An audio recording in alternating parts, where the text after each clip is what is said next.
لا قوة إلا بالله العلي العظيم. أعوذ بالله من الشيطان اللعين الرجيم. بسم الله الرحمن الرحيم. الحمد لله رب العالمين. الصلاة والسلام على رسوله الكريم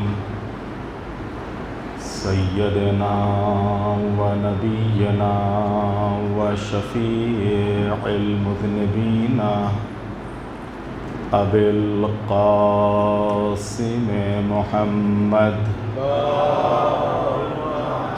صل على محمد وآل محمد وآله الطيبين الطاهرين المعصومين المظلومين ولعنة الله على أعدائهم أجمعين من يومنا هذا إلى قيام يوم الدين.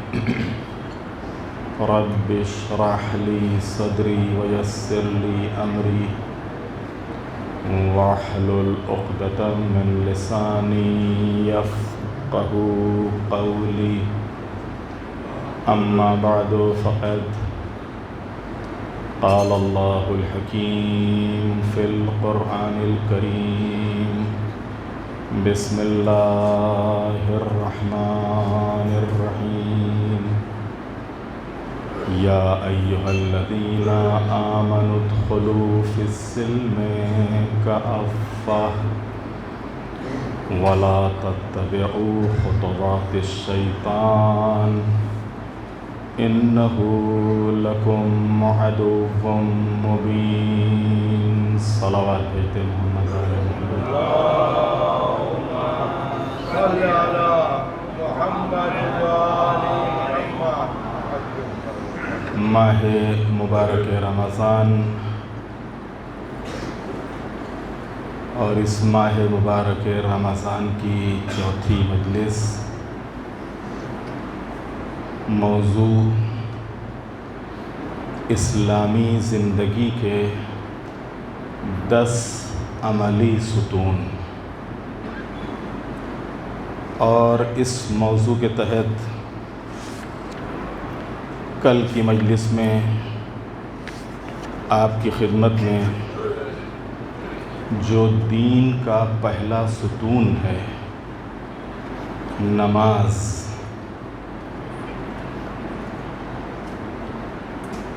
انسان اور سماج کی تربیت میں نماز کا کردار، اور اس کے تحت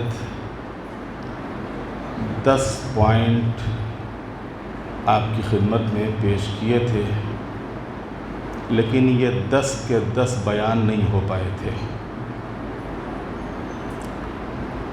نماز یاد الہی کا ذریعہ ہے،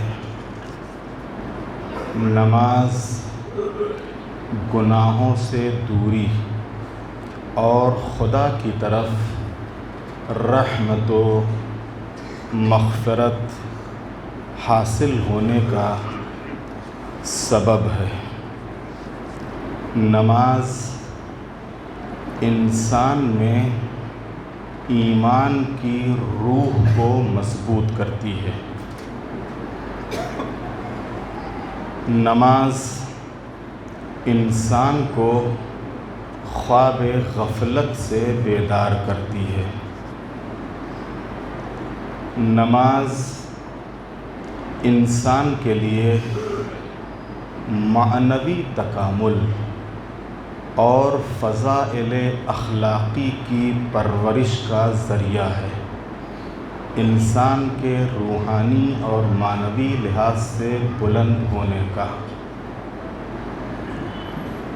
نماز انسان کے دوسرے اعمال کو بھی روح اور طاقت عطا کرتی ہے۔ یہ 7 پوائنٹ کل بیان ہوئے تھے اور 3 باقی بچے تھے۔ اس کے بعد جو 8واں پوائنٹ ہے، نماز تربیت کا ذریعہ ہے، انسان کے لیے بھی اور انسانی سماج کے لیے بھی۔ طہارت بدن اور طہارت فکر و نظر کا سبب ہے نماز۔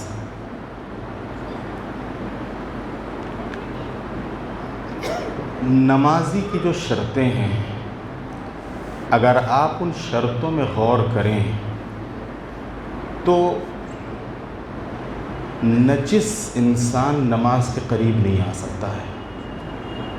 نماز کے قریب کون انسان آئے گا؟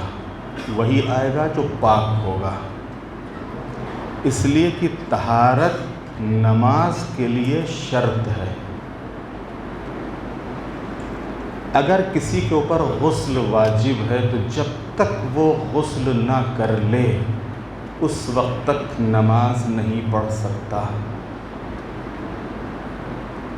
نماز کا ٹائم ہے، اگر اس کے ہاتھ پیر یا جسم کے کسی بھی حصے پہ اگر نجاست لگی ہوئی ہے تو جب تک کہ وہ نجاست کو دور نہ کر لے نماز نہیں پڑھ سکتا۔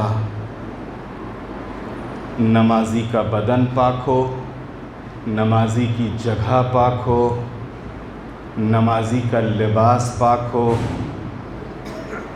تو یہ جو نمازی کے کپڑے اور جس جگہ پر انسان نماز پڑھ رہا ہے وہ جگہ پاک ہونے کے ساتھ ساتھ مباح ہو۔ توجہ کیجیے گا، مباح ہو۔ مباح کا مطلب کیا ہے؟ غصبی نہ ہو۔ یہی تو اسلام کا حسن اور خوبصورتی ہے، جہاں ایک طرف وہ لباس کہ جس لباس کو پہن کے آپ نماز پڑھ رہے ہو یہ پاک ہو، وہیں پاک ہونے کے ساتھ ساتھ کیا ہے؟ غصبی نہ ہو، چوری کا نہ ہو، یہ غصب کیا ہوا نہ ہو، کسی سے چھینا ہوا نہ ہو، زبردستی کسی سے حاصل کیا ہوا نہ ہو۔ جس فرش کے اوپر آپ نماز پڑھ رہے ہیں یہ فرش جہاں پاک ہو وہیں پاک ہونے کے ساتھ ساتھ غصبی نہ ہو، چوری کا نہ ہو۔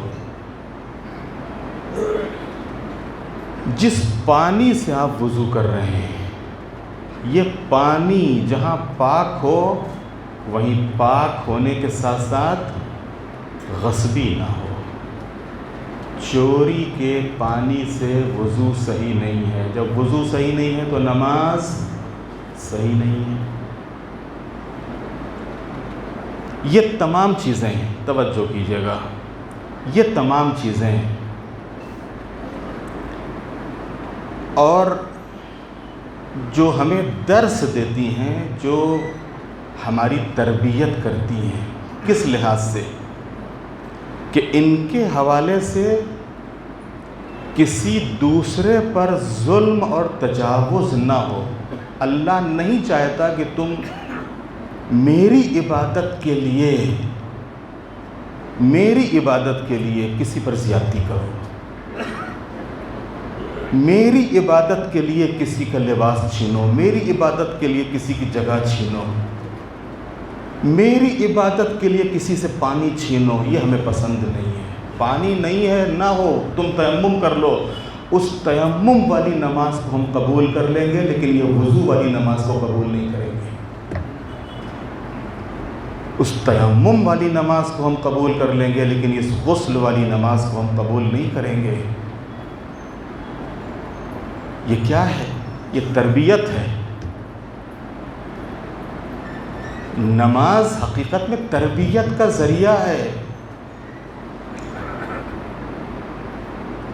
جہاں کسی پر ظلم نہ ہو، تجاوز نہ کیا گیا ہو، جو شخص ظلم و ستم، سود خوری، غصب، ناپ تول میں کمی، رشوت خوری اور حرام روزی وغیرہ جیسی چیزوں سے آلودہ ہو تو ایسا شخص نماز کے مقدمات کس طرح فراہم کر سکتا ہے؟ وضو نماز کا مقدمہ ہے، غسل نماز کا مقدمہ ہے. جب تک غسل نہیں ہوگا، جب تک وضو نہیں ہوگا، نماز نہیں ہوگی. اور جب مقدمہ ہی صحیح نہیں ہے تو پھر جو عبادت کر رہے ہیں وہ کہاں سے صحیح ہوگی؟ نواں جو پوائنٹ ہے اس تربیت کے سلسلے میں، نماز اور تربیت، ان چیزوں سے دوری جو نماز کی قبولیت میں رکاوٹ ہو، جو نماز کی قبولیت میں رکاوٹ ہے. لہٰذا ان چیزوں کی سے دوری اور ان کی رعایت خود بہت سے گناہوں کو ترک کرنے کا، چھوڑنے کا سبب بن جاتی ہے کہ نہیں، ہم یہ گناہ نہیں کریں گے اس لیے کہ اس گناہ کے کرنے سے نماز قبول نہیں ہوگی. ہم یہ کام نہیں کریں گے، یہ کام ایسا ہے کہ جس سے نماز قبول نہیں ہوگی. ہم یہ بات نہیں کریں گے کیونکہ یہ بات ایسی بات ہے کہ جس سے نماز قبول نہیں ہوگی. فرض تو ادا ہو جائے گا، واجب تو ادا ہو جائے گا کہ ہاں بھائی نماز پڑھ لی، نماز پڑھ لی، نماز پڑھ لی، لیکن اصل نماز پڑھنا نہیں ہے، اصل نماز قبول ہونا ہے. کہ ہم نے یہ جو نماز پڑھی ہے، 2 رکعت نماز ادا کی ہے، یہ ہماری 2 رکعت نماز قبول ہوئی کہ نہیں قبول ہوئی؟ لہٰذا قبول ہونے کے لیے کیا ہے؟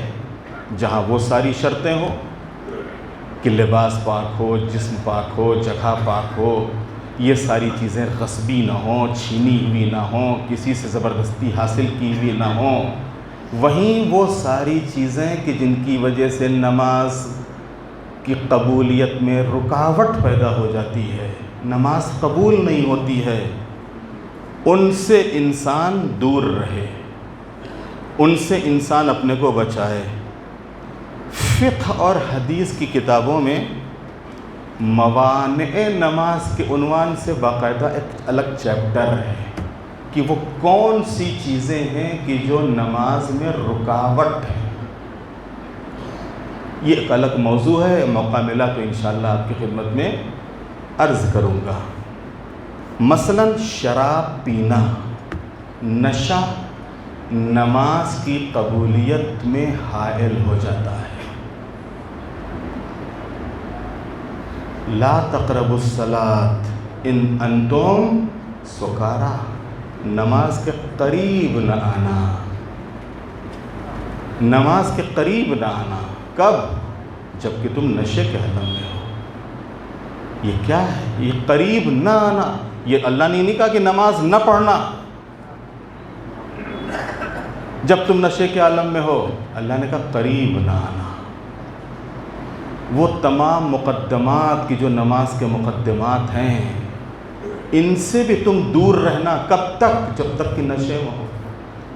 اور اس نشے والے نشہ کر کے اس کے بعد یہ وضو کیا، یہ غسل کیا، اور یہ نماز کیا، اور یہ عبادت کیا.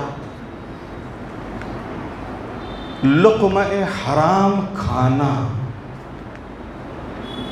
لقمہ حرام کھانے والے کی نماز قبول نہیں ہوتی ہے.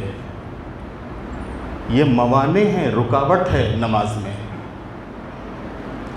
لقمہ حرام کھانا. لہٰذا نماز پڑھنے سے پہلے یہ تو دیکھو کہ جو ابھی تم نے افطار کیا ہے، یہ ابھی جو کھانا کھایا ہے یہ حلال ہے کہ حرام ہے، جائز ہے کہ ناجائز ہے، نجس ہے کہ پاک ہے. تم عام طور سے اپنے گھر میں جو خود کھا رہے ہو، بچوں کو کھلا رہے ہو اپنے، یہ کیا کھلا رہے ہو تم اپنے بچوں کو؟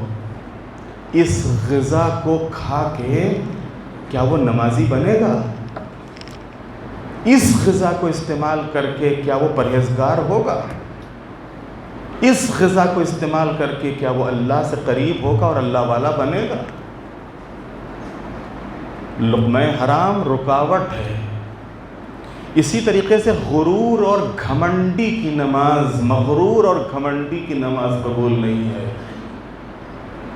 جو انسان غرور کرتا ہے، گھمنڈ کرتا ہے، اس مغرور انسان کی نماز کو بھی کل ہی آپ کی خدمت میں بیان ہوا تھا کہ نماز غرور کو ختم کرتی ہے، کہ انسان کتنا ہی بڑا ہو، کتنا ہی دولت مند ہو، کتنا ہی صاحب اقتدار اور صاحب جاہ و جلال ہو، لیکن جب نماز کے لیے کھڑا ہوتا ہے تو سجدے کی عالم میں اپنی پیشانی کو کہاں رکھتا ہے؟ خاک پہ۔ یہ اللہ خاک پہ پیشانی رکھوا کے یہی بتا رہا ہے کہ دیکھو اس کے مقابلے میں ہماری کوئی حیثیت نہیں ہے، ہم کچھ نہیں ہیں۔ تو جب ہم کچھ ہے ہی نہیں ہیں، کوئی ہماری حیثیت ہی نہیں ہے، تو پھر غرور کاہے گا، پھر یہ گھمنڈ کاہے گا؟ اچھے سے راستہ چلو، اچھے سے لوگوں سے ملو، اچھے سے لوگوں سے بات کرو، کسی کو ذلیل نہ کرو، کسی کو رسوا نہ کرو، کسی کو چھوٹا نہ سمجھو۔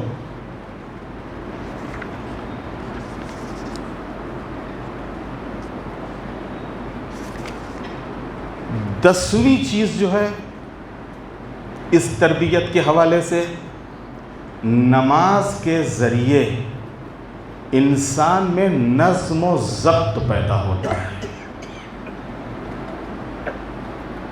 نظم و ضبط، وقت کی پابندی، انسان کا منظم رہنا، انسان کا ویوستھت رہنا۔ نماز ہمارے اندر ڈسپلن پیدا کرتی ہے۔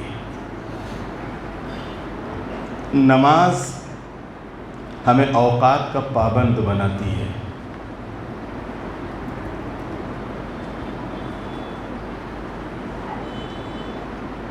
ایسا تو نہیں ہے کہ جب دل چاہا تب نماز پڑھ لی۔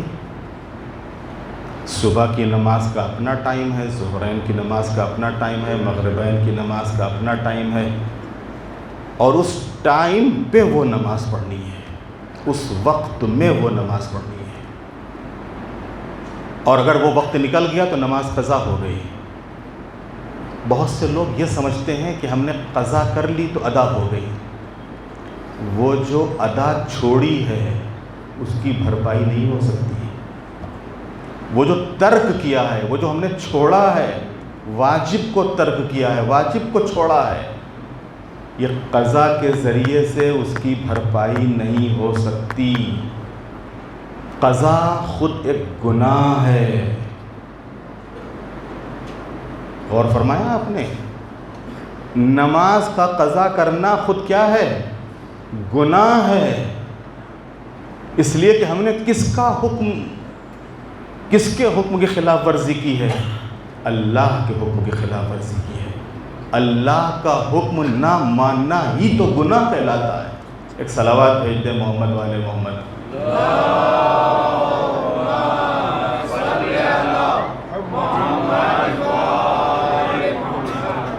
تو یہ جو مخصوص اوقات میں نماز کے لیے کھڑا ہونا، ایک طریقے سے اللہ خود ہماری تربیت کر رہا ہے۔ دیکھو، وقت کے پابند بنو، وقت کا خیال رکھو، وقت کی قدر کرو۔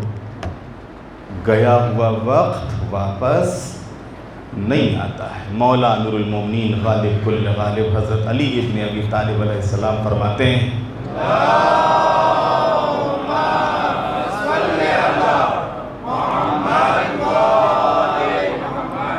فرصت کے لمحے ایسے گزر جاتے ہیں جیسے بادل۔ کیا پیاری تشبیہ دی ہے مولا نے، اور کیا پیاری تعبیر کی ہے۔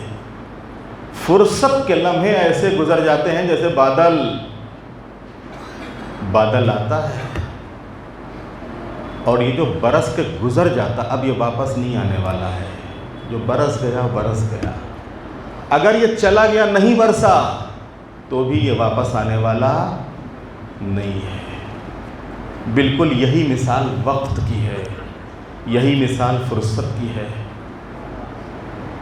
بچے نہیں سمجھتے ہیں، نوجوان نہیں سمجھتے ہیں، جوان نہیں سمجھتے ہیں کہ فرصت کی کتنی قدر ہے، وقت کی کتنی اہمیت ہے۔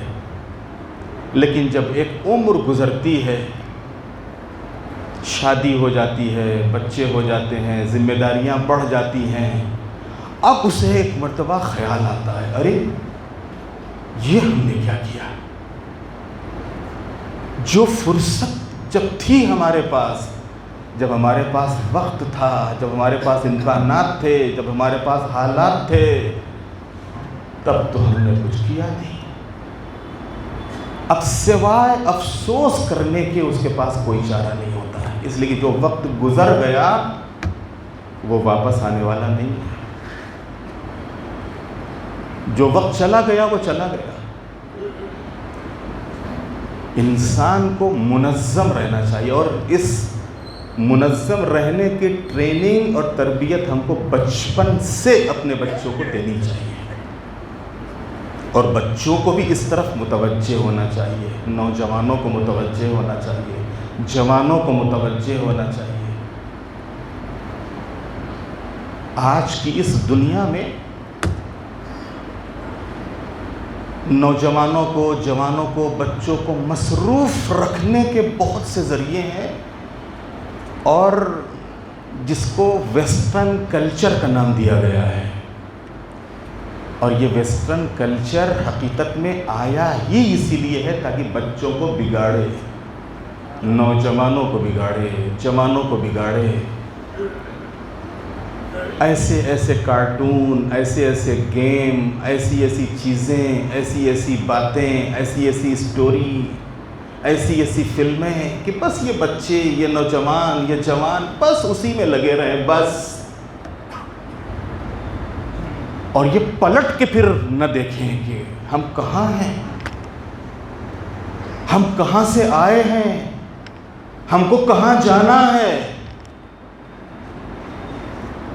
لیکن جب آنکھ کھلتی ہے اس کی تو وقت نکل چکا ہوتا ہے، وہ فرصت ختم ہو چکی ہوتی ہے۔ نماز ہم کو وقت کا پابند بناتی ہے، اور وقت کی اہمیت کیا ہے اس کی طرف توجہ دلاتی ہے، اور جہاں نماز ہم کو منظم رکھنے، ویوستھت رکھنے کی دعوت دیتی ہے، وہیں اسی نماز میں نماز جماعت۔ بھائی انسان کیا اگر فرادہ نماز پڑھے تو نماز قبول نہیں ہوگی؟ بے شک قبول ہوگی، لیکن آپ کسی بھی فقہ کی کتاب کو اٹھا کے دیکھیے، معصومین علیہ السلام کی حدیثوں پہ غور کیجئے کہ یہی نماز جو آپ تنہا پڑھ رہے ہو، اگر جماعت سے ادا کرو تو پھر اس کا ثواب بڑھ جاتا ہے۔ کتنا بڑھ جاتا ہے؟ 25 گنا ثواب ملتا ہے۔ یہ کب ہے؟ جب ایک امام اور ایک معموم ہو تب۔ اکیلا ایک انسان ایک امام کے پیچھے نماز پڑھ رہا ہے، وہ نماز پڑھ سکتا تھا، اکیلے نماز پڑھ سکتا تھا، فرادہ نماز پڑھ سکتا تھا، اس نے کہا کہ نہیں بھائی مولانا مسجد میں لاؤ، ان کے پیچھے کھڑے ہو جاتے ہیں۔ وہی نماز کی جو فرادہ پڑھ رہا تھا، اس کا ثواب کتنا ہو گیا؟ 25 گنا۔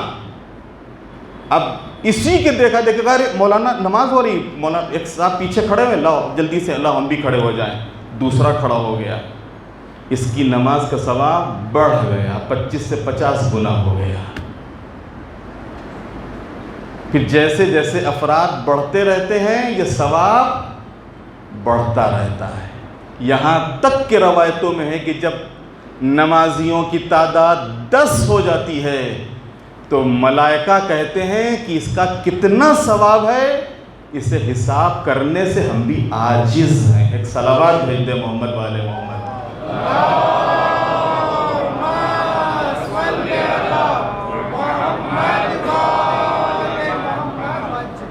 تو یہ جماعت کیا ہے؟ انسان کو منظم رکھنے کے لیے، سماج منظم رہے، جماعت منظم رہے، ایک ساتھ تکبیر کہو، ایک ساتھ رکوع میں جاؤ، ایک ساتھ سجدے میں جاؤ،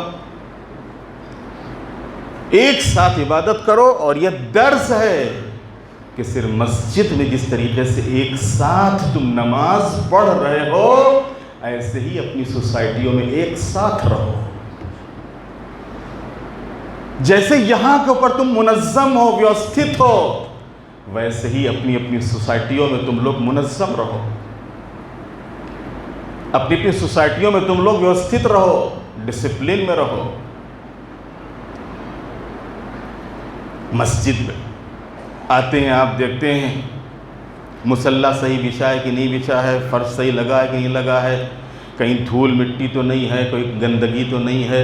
ذرا سا کہیں گندگی دیکھی یا تو خود دور کر دیا یا خادم کو متوجہ کر دیا، جماعت میں جا کے بتا دیا کہ ارے بھائی دیکھیے مسجد میں وہاں کے اوپر یہ غلاظت پڑی ہوئی ہے، وہاں کے اوپر یہ کثافت پڑی ہوئی ہے.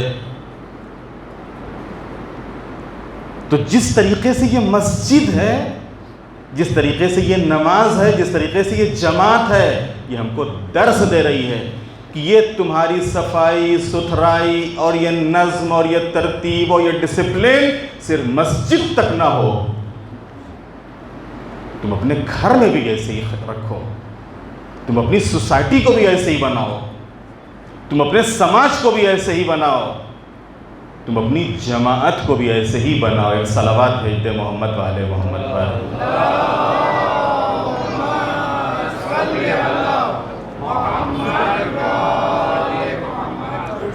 اب یہاں کے اوپر اسی گفتگو کو ہم ہمارے 8ویں امام حضرت امام علی ابن موسیٰ الرضا علیہ السلام،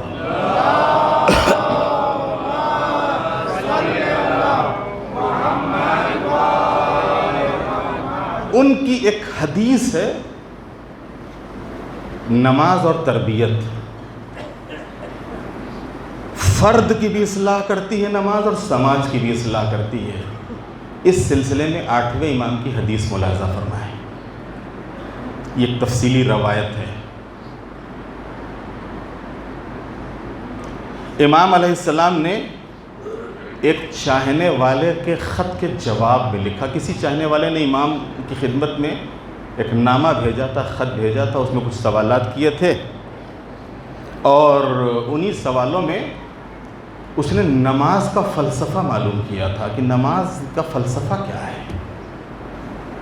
یہ ایک الگ موضوع ہے، اتنی طولانی گفتگو ہے کہ یہ سب الگ الگ موضوعات ہیں، اور نہیں معلوم یہ کتنے موضوع ہم کو یاد رہیں گے اور کتنے موضوعات کے اوپر یہاں کے اوپر گفتگو ہوگی. بہرحال کوشش ہوگی کہ جہاں تک ہو سکے زیادہ سے زیادہ مطالب آپ کی خدمت میں بیان کر سکوں. بس اللہ کی طرف سے توفیق ملتی رہے. ایک صلوات بھیج دے محمد والے محمد.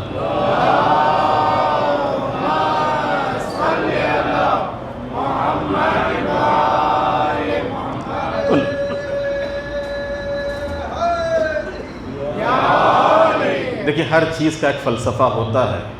نماز کا فلسفہ کیا ہے؟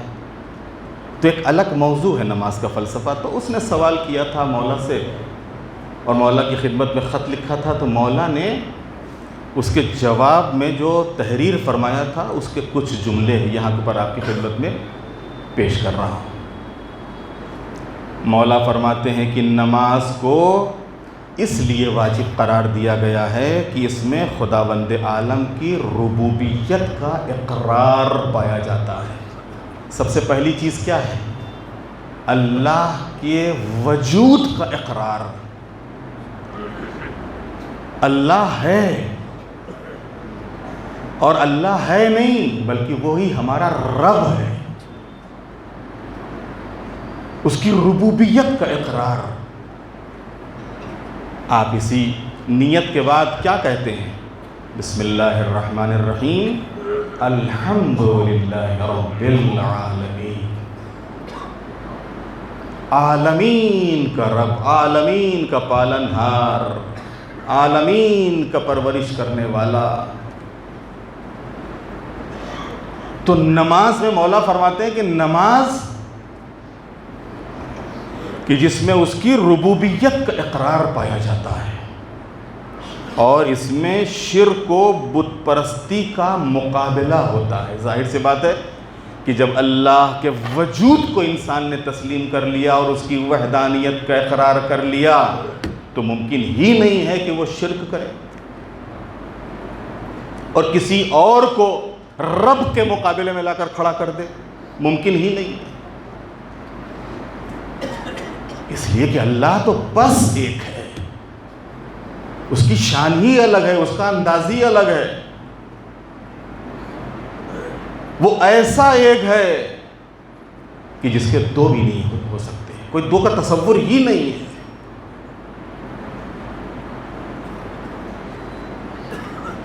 وہ ہر شے سے بے نیاز ہے، نہ وہ کسی کا بیٹا ہے، نہ اس کا کوئی بیٹا ہے، اور نہ ہی اس کا کوئی ہمسر اور برابر ہے۔ یہی تو آپ سورہ توحید میں پڑھتے ہو، جس سورہ کے لیے تمام فقہ کی کتابوں میں حکم ہے اگر 5 وقت کی نمازوں میں اگر یہ سورہ توحید نہ پڑھا جائے تو مکروہ ہے۔ یہ سورہ توحید کیا ہے؟ اس سورہ توحید کی عظمت ہی یہی ہے۔ بسم اللہ الرحمن الرحیم، قل هو اللہ احد، بس اللہ ایک ہے، اس کا کوئی دو کا تصور ہی نہیں ہے۔ اللہ الصمد، وہ ہر شے سے بے نیاز ہے۔ لم یلد ولم یولد، نہ اس کا کوئی بیٹا ہے نہ وہ کسی کا بیٹا ہے۔ ولم یکن لہ کفوا احد، اور نہ ہی اس کا کوئی ہمسر، نہ اس کا کوئی برابر، نہ اس کے کوئی جیسا، اس کے جیسا کوئی ہو ہی نہیں سکتا ہے، اس کے برابر کوئی ہو ہی نہیں سکتا ہے۔ تو اس میں شرک اور بت پرستی کا مقابلہ ہے۔ خدا کی بارگاہ میں مکمل خضوع و خشوع پایا جاتا ہے۔ اللہ کی بارگاہ میں نماز کیا ہے؟ نماز میں جب انسان کھڑا ہوتا ہے تو خاضع ہونا کیا مطلب؟ اپنے کو بالکل حقیر سمجھنا، اپنے کو ذلیل سمجھنا، ہماری کوئی حیثیت نہیں ہے اس کے سامنے، اس کے مقابلے میں۔ خاشع، اس کا خوف دل میں ہونا، یہی وہ چیز ہے کہ جو معصومین کی یہاں نظر آتی ہے کہ جب وضو کا پانی سامنے آتا تھا چہرے کا رنگ بدل جاتا تھا۔ چوتھے امام اور معصومین کے لیے ملتا ہے کہ جو خالی وضو کا پانی سامنے آتا تھا، ابھی مصلی عبادت پر نہیں آئے ہیں، وضو کا پانی سامنے آتا تھا اور چہرے کا رنگ بدل جاتا تھا۔ اور پھر نماز کی تو شان ہی اور ہوتی تھی، نماز کا تو انداز ہی اور ہوتا تھا۔ تو نماز میں کیا ہے؟ خضوع ہے، نماز میں خشوع ہے، نماز میں اپنے کو پست اور کمتر جاننا ہے، ساتھ ہی ساتھ انسان کا اپنے گناہوں کا اقرار۔ نماز میں انسان اپنے گناہوں کا اقرار کرتا ہے۔ ربنا آتنا فی الدنیا حسنۃ وفی الآخرۃ حسنۃ وقنا عذاب النار ربنا اغفر لی ولوالدی وللمؤمنین یوم یقوم الحساب اللہم اغفر لنا وارحمنا۔ یہ کیا ہے؟ استغفر اللہ ربی واتوب الیہ، گناہوں کا اقرار ہے۔ ایاک نعبد و ایاک نستعین، معبود ہم تیری عبادت کرتے ہیں، تجھ سے مدد چاہتے ہیں۔ کاہے کے لیے مدد چاہ رہے ہیں؟ تیری اطاعت کرنے میں، گناہوں سے بچنے میں، حرام نہ انجام دینے میں تیری مدد درکار ہے ہم کو، تیری مدد کے بغیر نہیں ہو سکتا ہے۔ اگر تو نے ہماری مدد نہیں کی تو ہم کیسے گناہوں سے بچیں گے؟ ہم کیسے حرام سے بچیں گے؟ ہم کیسے تیری اطاعت کریں گے؟ ہم کیسے تیری عبادت کریں گے؟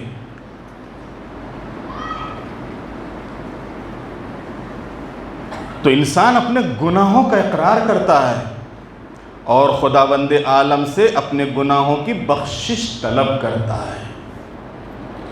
نماز کے بعد کے جو احکام ہیں، یہ جو تعقیبات نماز ہے کاہے کے لیے ہیں؟ کہ تعقیبات نماز یعنی نماز کے بعد پڑھنے والی دعائیں، ان تمام دعاؤں کو آپ اٹھا کر دیکھیے، سب میں آپ کو اپنی بخشش طلب کی گئی، توبہ ہے، معافی ہے، بخشش ہے، گناہوں سے دوری ہے۔ انسان ہر روز عظمت پروردگار کے سامنے اپنی پیشانی کو خم کرتا ہے، خاک پہ رکھتا ہے، اللہ کی عظمت کے پیش نظر، اس کی عظمت کے سامنے۔ اور نماز کا مقصد یہ ہے، 8ویں امام، کہ انسان ہمیشہ ہوشیار اور متوجہ رہے، کہ انسان کے دل پر بھول چوک کی گرد و غبار نہ بیٹھنے پائے۔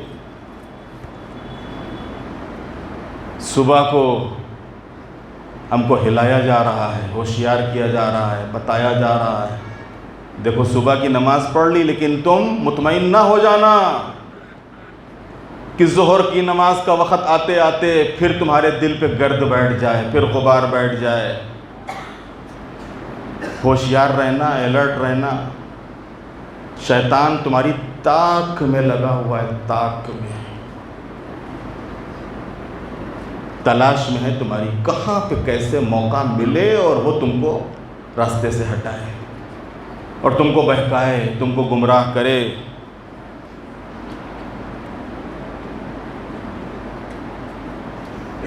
انسان مست اور مغرور نہ ہو جائے۔ انسان کے دل پر یہ نماز ہم کو الرٹ کرتی ہے، متوجہ کرتی ہے، ہوشیار کرتی ہے۔ بھول چوک کی گرد و غبار ہمارے دل پہ نہ بیٹھنے پائے، مست اور مغرور نہ ہونے پائیں، خاشع اور خاضع رہیں۔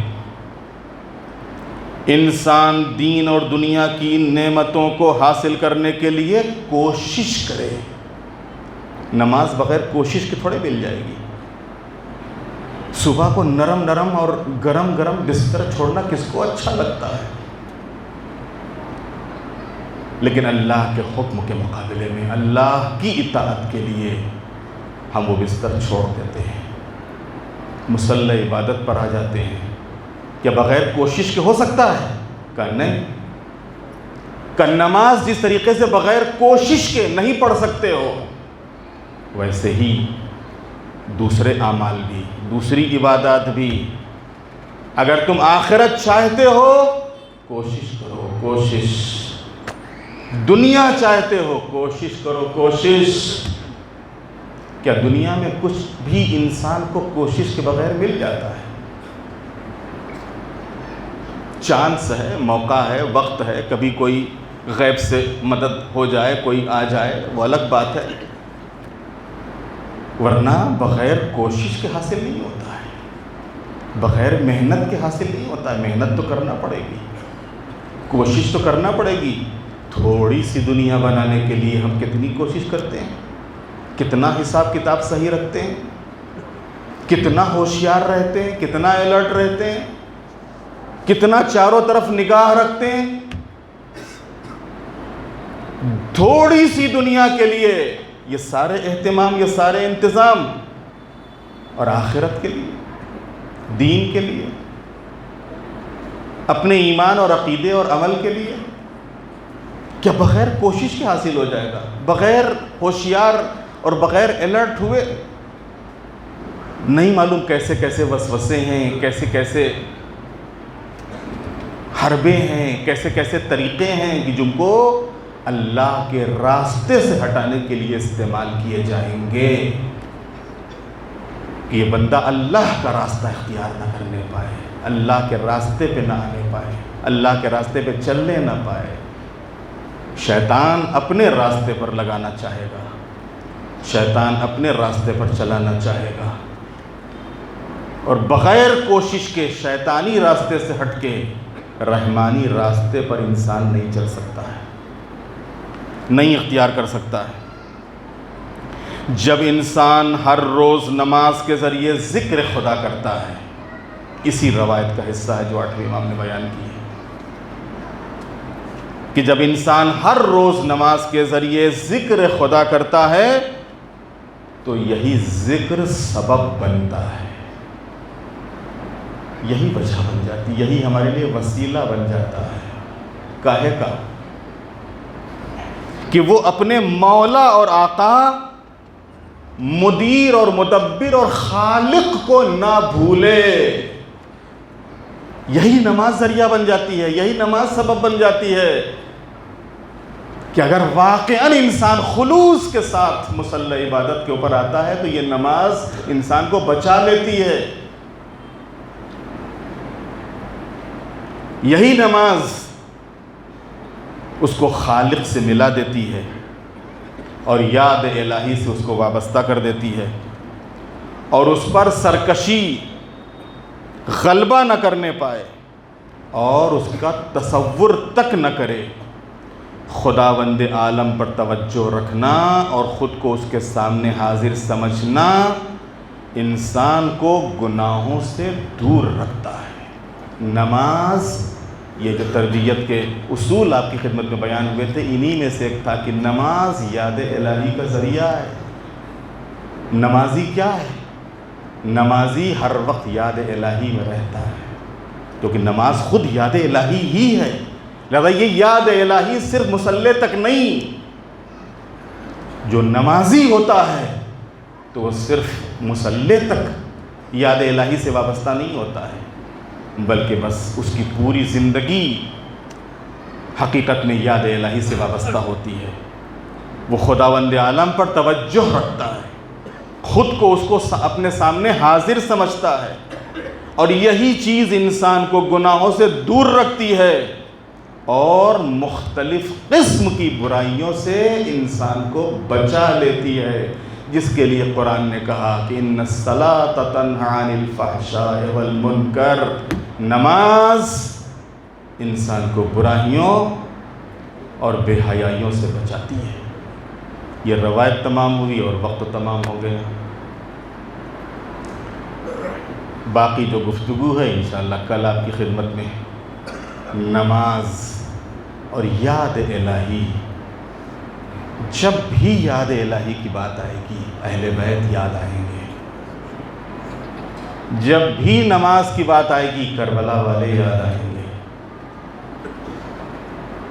اللہ سے کیسے وابستہ ہوا جاتا ہے، کیسے اللہ کو یاد کیا جاتا ہے، کیسے سخت حالات میں نماز ادا کی جاتی ہے، یہ کوئی اس گھرانے سے پوچھے۔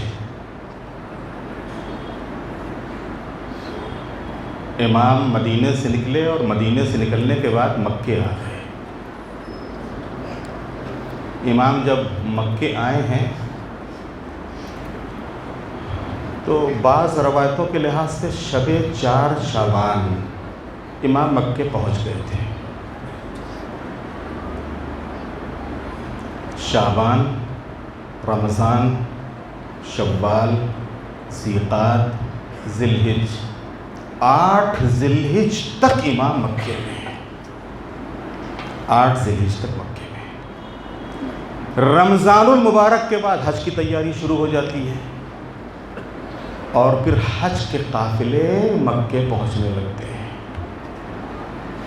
حج کے قافلے مکے پہنچنے لگتے ہیں۔ امام حسین ہر سال حج کرتے تھے، مدینے سے حج کرنے کے لیے آتے تھے، پیدل آتے تھے حج کرنے کے لیے، مدینے سے آتے تھے حج کرنے کے لیے، پیدل آتے تھے حج کرنے کے لیے۔ ہر سال جو حسین مدینے سے چل کے آتے تھے، اس سال مکے میں رہ کے حج نہ کر سکے، اس سال مکے میں رہ کے حج نہ کر سکے۔ یہ چیز بیان کی نہیں، محسوس کی ہے۔ کوئی انسان مکے پہنچ جائے، حج کا زمانہ آ جائے اور بغیر حج کیے واپس ہو جائے، کوئی اس کے دل سے پوچھے کیا گزرے گی اس کے اوپر؟ جو جان مکہ ہے، جو جان مکہ ہے، جو جان صفا اور مروہ ہے، وہی آج مکے سے جا رہا ہے، وہی صفا اور مروہ سے رخصت ہو رہا ہے۔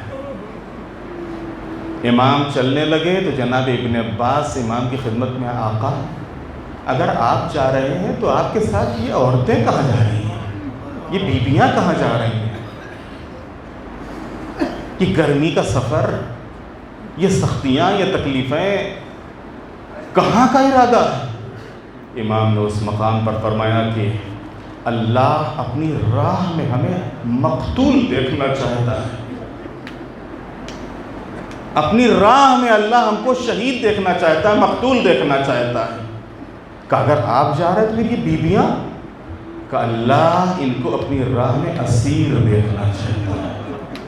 حقیقت یہ ہے کہ اگر واقع کربلا کے بعد یہ زینب و ام کلثوم اور خواتین کربلا کے امتحان، آزمائشیں اور یہ قربانیاں نہ ہوتی تو کیا یہ واقع کربلا ہم تک پہنچتا؟ یہ دین ہم تک پہنچتا؟ یہ اسلام ہم تک پہنچتا؟ نہ پہنچتا۔ عزادارو وہی ہوا کہ 10 محرم کو جیسے ہی فضائے کربلا میں آواز گونجی، الا قتل الحسین بکربلا، الا ذبح الحسین بکربلا، عزادارو ظالموں نے خیموں کا رخ کیا، خیموں میں آگ لگا دی گئی، سید سجاد کے نیچے سے بستر کھینچ لیا گیا۔ عزادارو 11ویں محرم آئی، قافلے کو اسیر کیا گیا اور اسیر کر کے قافلے کو لے جایا جا رہا ہے۔ کہتے ہیں کہ جس وقت قافلہ جا رہا تھا، آیا کس شان سے تھا زمین کربلا پہ قافلہ، اور آج زمین کربلا سے کس انداز سے قافلہ جا رہا ہے۔ جب آیا تھا تو عباس پہرا دے رہے تھے، آج زینب ہاتھ بدھے ہوئے ہیں۔ اے ام کلثوم آؤ، اے لیلا آؤ، ام فروہ آؤ، اے رقیہ آؤ، اے سکینہ آؤ، ساری بیویوں کو سوار کر دیا۔ لیکن جب زینب کا کوئی سوار کرانے والا نہ رہا، فرات کا رخ کر کے آواز دی، بھیا عباس مدینے سے بڑی شان سے لائے تھے، ارے ذرا آؤ دیکھو تو آج زینب کو کوئی سوار کرانے والا نہیں ہے، سر پہ چادر نہیں ہے، زینب اس عالم میں کربلا سے رو۔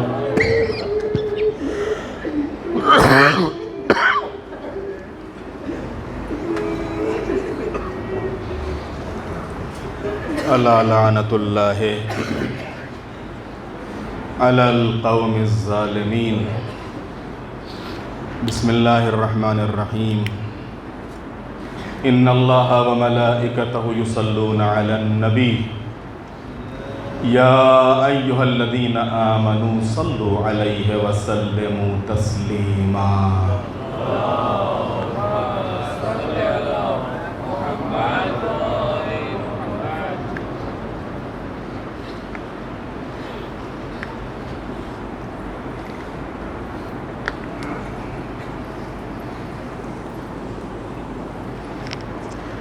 اللہم صلی علی محمد وآل محمد۔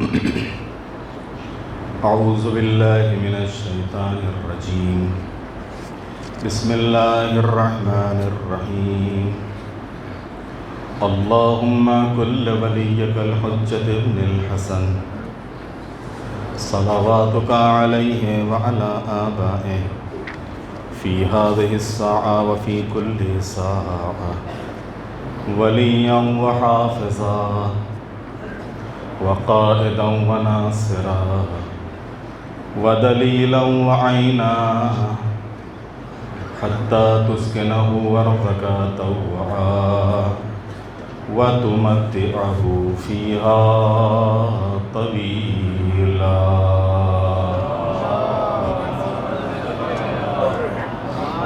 اللہم صلی علی محمد وآل محمد۔ بسم اللہ الرحمن الرحیم۔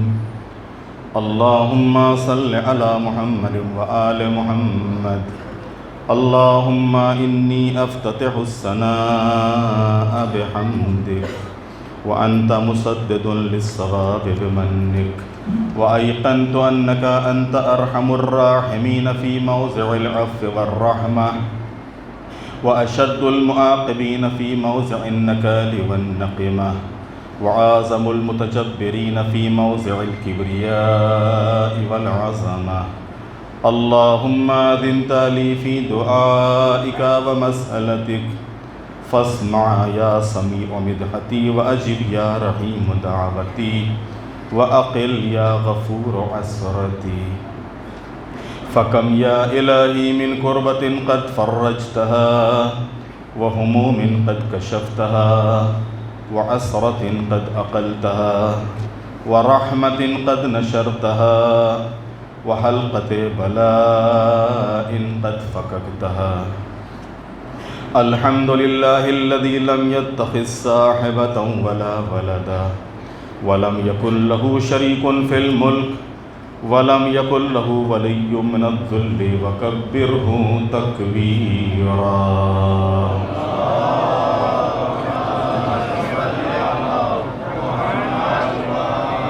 الحمد لله بجميع محامده كلها. الحمد لله بجميع محامده كلها على جميع نعمه كلها. الحمد لله الذي لا مضاد له في ملكه ولا منازع له في أمره. الحمد لله الذي لا شريك له في خلقه ولا شبيه له في عظمته. الحمد لله الفاشي في الخلق أمره وحمده الظاهر بالكرم مجده الباسط بالجود يده الذي لا تنقص خزائنه ولا تزيده كثرة العطاء إلا جودا وكرما إنه هو العزيز الوهاب. اللهم إني أسألك قليلا من كثير ما حاجة بي إليه عزيمة وغناك عنه قديم وهو عندي كثير وهو عليك سهل يسير. اللهم إن عفوك عن ذنبي وتجاوزك عن خطيئتي وصفحك عن ظلمي وسترك على قبيح عملي وحلمك عن كثير جرمي عندما كان من خطئي وعمدي أطمعني في أن أسألك ما لا أستوجبه منك الذي رزقتني من رحمتك وأريتني من قدرتك وعرفتني من إجابتك فصرت أدعوك آمنا وأسألك مستانسا لا خائفا ولا وجلا مدلا عليك فيما قصدت فيه إليك فإن أبطأ عني عتبت بجهلي عليك ولعل الذي أبطأ عني هو خير لي لعلمك بعاقبة الأمور. فلم أر مولا كريما أصبر على عبد لئيم منك علي. يا رب إنك تدعوني فأولي عنك وتتحبب إلي فأتبغض إليك وتتودد إلي فلا أقبل منك كأن لي التطول عليك فلم يمنعك ذلك من الرحمة لي والإحسان إلي والتفضل علي بجودك وكرمك. فارحم عبدك الجاهل وجد عليه بفضل إحسانك إنك جواد كريم.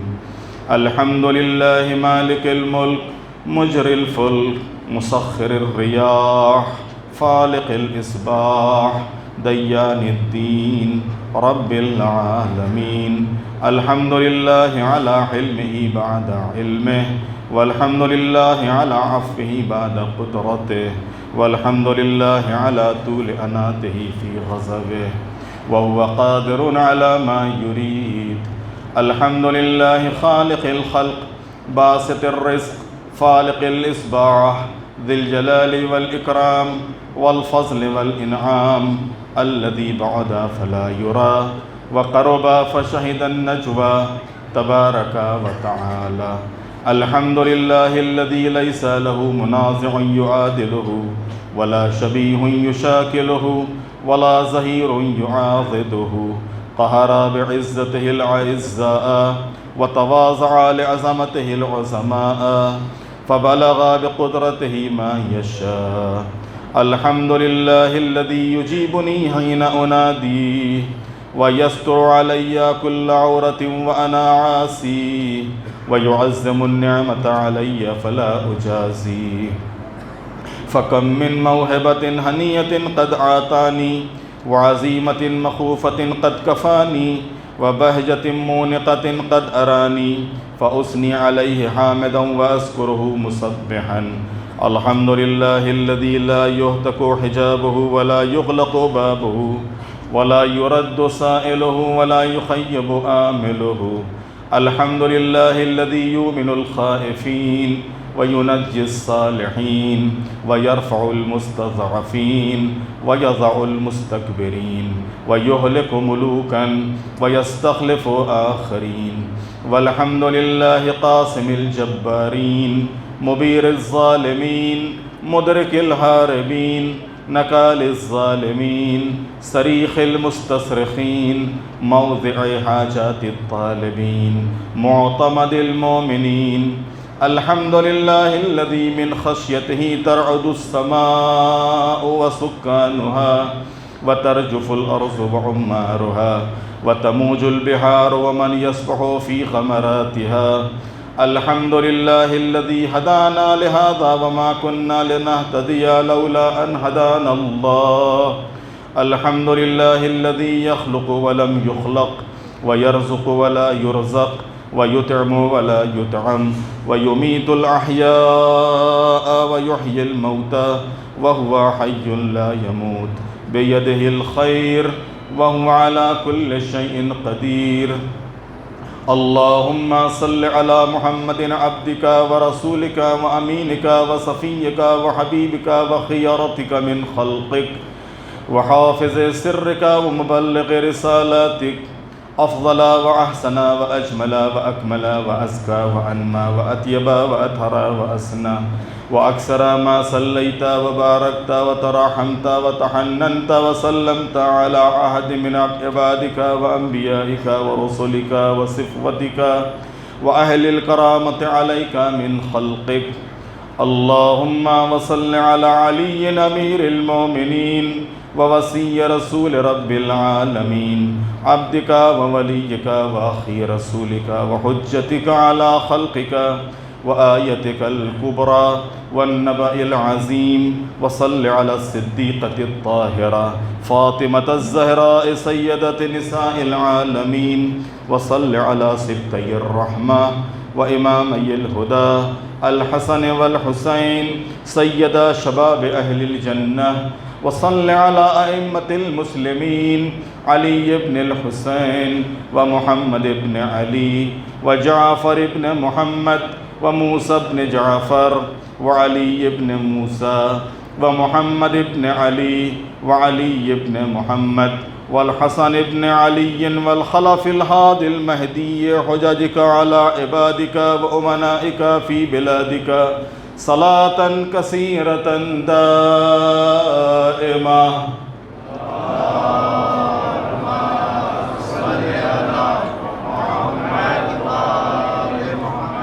اللهم وصل على ولي أمرك القائم المؤمل.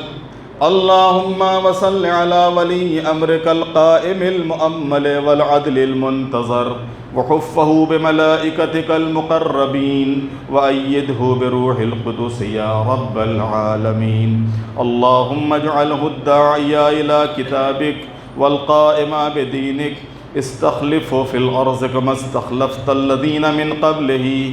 مكن له دينه الذي ارتضيته له أبدله من بعد خوفه أمنا يعبدك لا يشرك بك شيئا.